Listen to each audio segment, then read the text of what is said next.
People are always talking about data centers, but where are they actually located?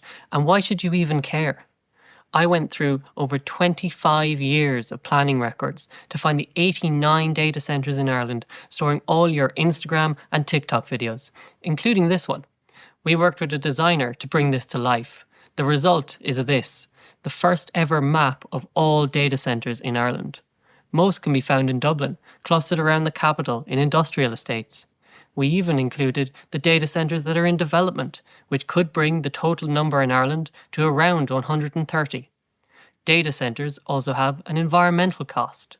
Our investigation found that since 2005, their backup generators have emitted over 180,000 tonnes of CO2, about the same as 4,500 cars each year.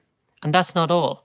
No other EU country's grid is under as much pressure from data centres as Ireland's. A recent report from the European Commission found that data centres accounted for a massive 18% of our electricity consumption. To put that into perspective, the next highest country on the list is the Netherlands, with just over 5%. Read our full investigation on thejournal.ie.